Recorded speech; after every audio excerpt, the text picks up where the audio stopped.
Assalamualaikum warahmatullahi wabarakatuh. Apa kabar semuanya? Semoga kalian sehat selalu ya. Dan jangan lupa untuk jaga kesehatan. Masa jaga kesehatan gak bisa, apalagi jagain dia.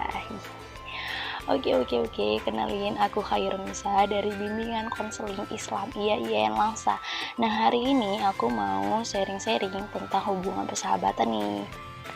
Oke, langsung saja ya kepada pembahasannya. Menurut Aditya Oktaviana, sahabat ialah orang yang senantiasa ada di saat kita sedang terpuruk maupun bahagia, serta mampu menemani hari-hari kamu menjadi lebih berwarna. Untuk itu, hubungan persahabatan adalah karunia terindah yang kita miliki, apalagi sahabat yang mengingatkan kamu di jalan yang benar. Dan menurut dari Tika Anggraini Purba mengatakan bahwa persahabatan ialah hubungan yang teruji oleh waktu dan jarak. Sahabat itu tidak cukup hanya mengenal kita saja, namun harus pula saling mempercayai satu sama lain. Oke, ngomongin tentang persahabatan nih, telah terbentuk pada saat awal kehidupan bayi yang bisa kita lihat pada interaksi bayi dengan ibu, yang akan membentuk ikatan emosional yang ditunjukkan oleh perilaku bayi yang selalu ingin dekat dengan ibunya. Nah, semakin bertambah usia seseorang, itu semakin kompleks hubungan sosialnya. Tidak hanya hubungan dengan keluarga nih guys, tetapi juga menjalin kedekatan dengan individu lain di luar keluarganya. Nah, disinilah individu mulai menjalin hubungan persahabatan nih guys dengan teman sebaya ketika mereka memasuki masa sekolah, menghabiskan banyak waktu, berbagi hal-hal yang menyenangkan bersama teman-teman sebaya pada akhir masa anak-anak. Dan juga, individu akan menjalin hubungan pertemanan dengan lebih akrab dan lebih selektif dalam memilih teman ketika memasuki masa remaja.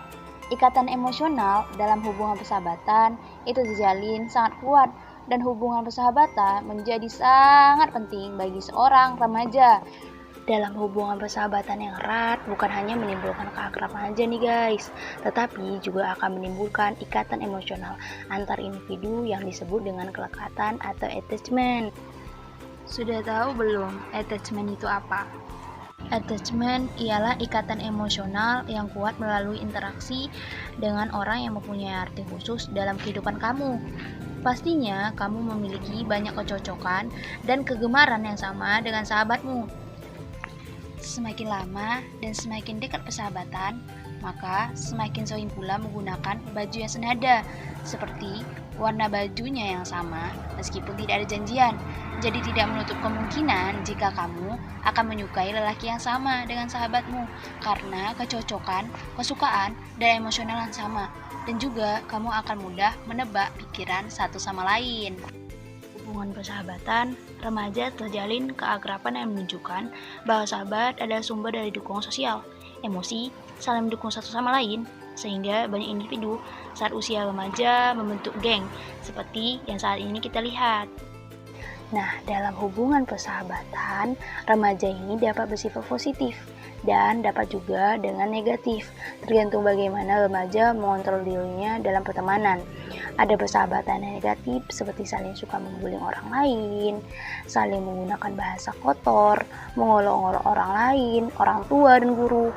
Dan ada persahabatan yang positif nih, memberi efek perubahan ke arah yang lebih baik, seperti saling mendukung untuk memperoleh prestasi dan lain hal.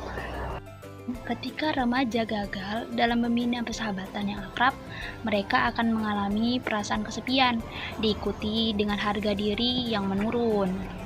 Dan terus, menjalin hubungan persahabatan saat remaja memberikan fungsi secara psikologis nih buat kamu, yang diungkapkan oleh Gottman dan Parker. Hubungan persahabatan pada saat remaja akan menjadi media belajar untuk meningkatkan kemampuan dalam menjalin hubungan sosial pada saat dewasa. Belajar berinteraksi, menyesuaikan diri, dan mengontrol perilaku sosial.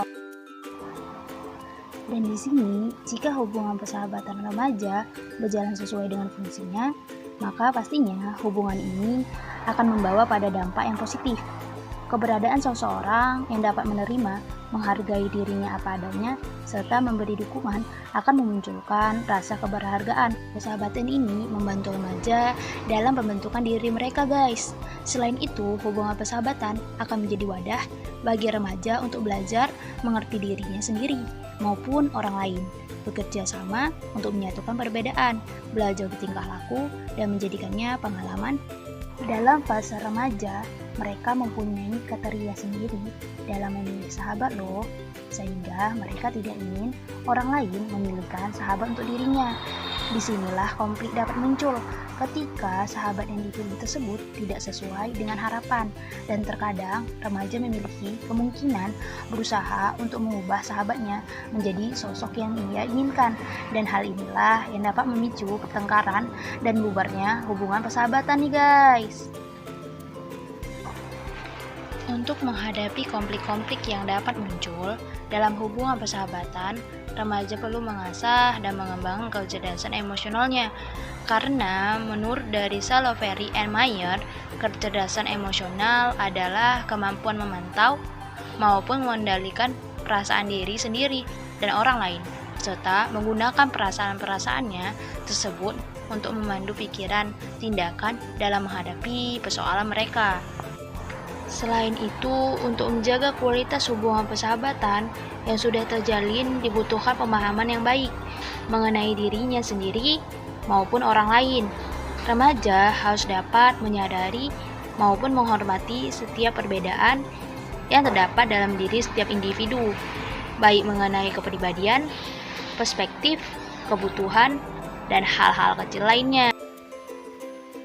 Selain itu, remaja juga hendaknya memahami perasaan sendiri dan perasaan orang lain, serta mampu mengendalikan perasaannya dan mengungkapkannya pada situasi yang tepat. Ketika terjadi permasalahan dalam persahabatan atau ada salah satu pihak sahabat yang mempunyai masalah, maka pihak lainnya dapat membantu sahabatnya dalam menyelesaikan masalahnya atau memberikan dukungan emosional secara efektif. Sudah tahu belum bahwa hubungan persahabatan remaja memiliki perbedaan kualitas berdasarkan gender role? Nah, menurut dari penelitian Chaplin and Aldo, subjek perempuan yang memiliki kualitas persahabatan lebih tinggi dibandingkan subjek laki-laki. Kok bisa gitu ya guys? Nah, ini disebabkan karena perempuan umumnya lebih menunjukkan emosi positif dan menekan emosi negatifnya sendiri. Sementara laki-laki lebih sering menunjukkan emosi negatif. Tetapi perbedaan ini bukanlah hal yang bersifat menetap sebagai sifat individu, melainkan dapat berubah seiring waktu. Pada umumnya, remaja perempuan memang lebih bebas menunjukkan ekspresi emosinya dibandingkan dengan remaja laki-laki. Nah, remaja perempuan dapat menunjukkan empati dan simpatinya dengan ekspresi wajah dan perilaku tolong-menolong, mau untuk saling berbagi, serta lebih terbuka kepada teman-temannya. Sedangkan kebalikannya, remaja laki-laki biasanya jarang mengekspresikan emosi-emosi yang bersifat lemah, seperti takut, sedih, atau kecewa. Namun, mereka diberi ruang yang lebih bebas untuk mengekspresikan emosi yang lebih kuat, seperti rasa marah, jijik, atau muak. Persahabatan kita jalani semasa kecil dan remaja ternyata berbeda dengan yang kita jalani ketika beranjak dewasa loh. Perbedaan itu ialah yang pertama, pertemuan bukan sekedar membahas tentang pekerjaan ataupun tugas kuliah, namun hal-hal yang lebih mendalam, misal curhat tentang hubungan asmara atau tentang rumah tangga. Kedua, meminta pertolongan menjadi hal yang wajar. Ketiga, berkumpul atau menghabiskan waktu dengan hal yang positif dan bermanfaat. 4, kamu akan ringan tangan untuk mentraktir sahabatmu. Ini dikarenakan tahap dewasa, kamu sudah bekerja dan sudah berpenghasilan. Nah, ada tips nih agar hubungan persahabatan kamu menjadi erat. Ada 10 tips yang dapat kamu terapkan. Yang pertama, saling mendukung, percaya, dan jujur. Yang kedua, saling mendengarkan satu sama lain. Ketiga, jangan menghakimi. Keempat, saling menghargai. Kelima, meminta maaf dan memaafkan. Keenam, menghormati privasi satu sama lain. Ketujuh, hindari sifat egois. Kedelapan, menutupi aib satu sama lain. Kesembilan, saling menasehati.